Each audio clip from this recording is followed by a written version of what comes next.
на практика.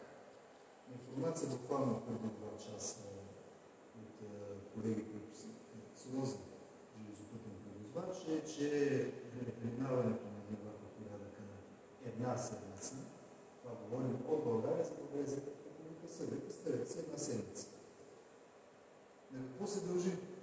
Ремонт от сръбска страна. Нормално. Прозорци за преминаване нормално. Ремонт от българска страна. Чудесно, с съответните прозорци и изведнъж нестиковане на прозорците между двете държави. Какво означава нестиковане? Означава, че когато колегите присъдят пуснат трафика, ние тук стоим. Обяснение никакво. Мисля, че не е необходимо и аз да влизам в детайли тук. Всеки един от присъстващите, аз виждам много познати лица, е достатъчно добър специалист да знае, че това е много далеч от правата логика и граничи с сме твърде безумие. В тази връзка мисля, че доста добре господин Новаков обрисува състоянието на балканския транспорт и в частност нашия, тъй като все пак ние сме ключов играч в транспорта на Балканите. Нали така беше ключов играч? Геостратегически, нали така? Аз от това, което слушах обаче, останах впечатлението, че ние сме островчето в кръговото, това, което е много обрасло, обаче никой не го подряза. И общо взето се гледа как да се заобиколи това островче, но не как да се мине през него. И тук отиваме на това, което всъщност искам да ви обърна малко повече внимание. Средния коридор. Някои го казват и One Belt Round, One Road и така нататък. Аз би го разгледал по малко по-различни линии. Тъй като коридор, това всъщност е терминология, която малко наранява участващите страни, които са заобиколени, защото не участващите, разбирам се. Затова и във времето самите инициатори от Китай кръстиха пояс, не път, не коридор, за да могат всички да се чувстват равноправно и да се включват като мрежа, не като коридор. Тръгвам от там по една проста причина, че това е проект, който не е стратегически, не е за мен лично, и смятам за някой от вас правилно да бъде читан като стратегически за Китай. Той е стратегически за всички участници, в това число и за нас, и в това число Централна Азия. Централна Азия в днешната реалност е кръстопът между Европа, между изтока, севера, юга и абсолютно целият регион, който е около Каспийския басейн. Това не е път, който би обслужвал и следва да обслужва само интересите от гледна точка на вносът на суровини насам, а също така и на нашия износ в обратна посока. Забравяйте Китай.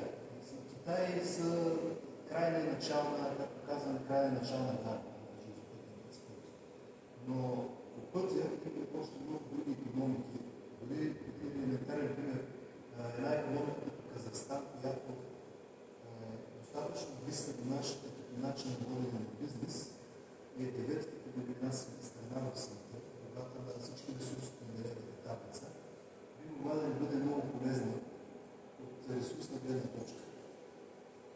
От друга страна, това е развиваща се страна, която би черпила от нас услуги и стоки с добавена стойност. Ние сме да твърди, че имаме търговския, инженерния, техническия и научно-техническия потенциал да предоставя. Отново се връщаме. Пояс, коридор, който работи от двете посоки. Работи търговски по вноса, работи по износа. Не е страшно да се работи с Средна Азия, не е страшно да се работи и с Китай. Говоря за търговско отношение. Не е страшно да се работи с Персийския залив, където всъщност е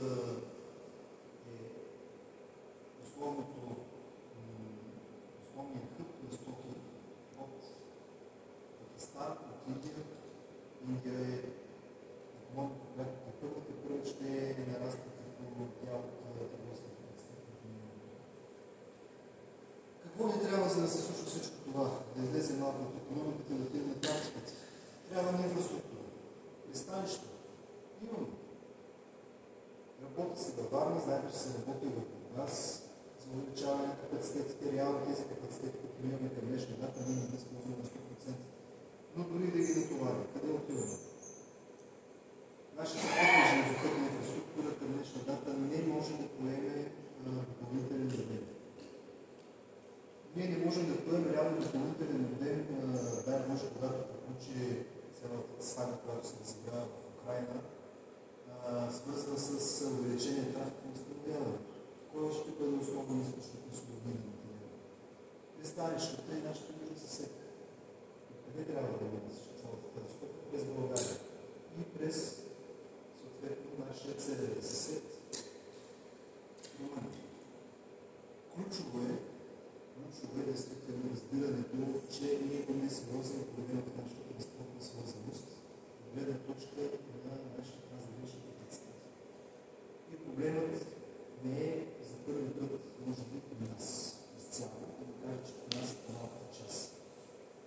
Проблемът е при нашите предши, с които ние следва да работим в много тясно сътрудничество, което не е само в този етап търговско и политически, но също така и на Алианса, където би следва да бъде нашата насока за стимул за отваряне на дома.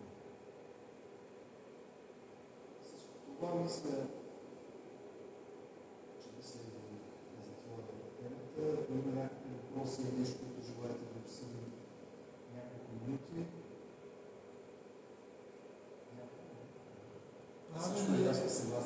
Правен ли е анализ на потенциала на Централна Азия и Каспийския регион, които в момента събират товари от Тихия и от Индийския океан и ги насочват към Европа? Какво би дало това като натовареност на нашата инфраструктура и като положителен ефект на икономиката? Това е много хубав въпрос, между другото. Сега да помисля как да изгледаме на геополитиката. Анализи има. Голяма част от товарите, които се генерират в районите, които са споменати, минават през други страни под формата на кръстосаната година. Поради тази причина е трудно да се каже с точност колко ние губим от транспорта само. Подчертавам кръстосаната търговия. С други стоките минават пак към Европа, от други пътища, с друг изход, но това са стоки, които всички ние знаем къде тръгват. Бих казал, бих дал за един пример всъщност тук в Холандия. Всички знаем как работят колегите в Холандия. Голяма част от стоките дори от изтоката минават от холандски пристанища с личните цел да бъдат дистрибутирани в Европа. Холандия е малка Холандия, тя е колко една трета от България. Защо? И въпреки това, търговски потенциал на едно от пристанищата в Холандия е в пъти по-голям от нашите. Оставяме факта, че пристанището това стане 30 км дълго, за да се навиш. Връщаме се на анализа. Не е само транспорт, а също така и търговия. Трите стълба са транспорта, инфраструктурата и логистиката. Логистиката на стоките и услугите и логистиката на финансовите потоци. Където минава стоката, там минава и финансовия поток, там минава и кръстосаната търговия. В тази връзка смея да твърдя, че може да вкараме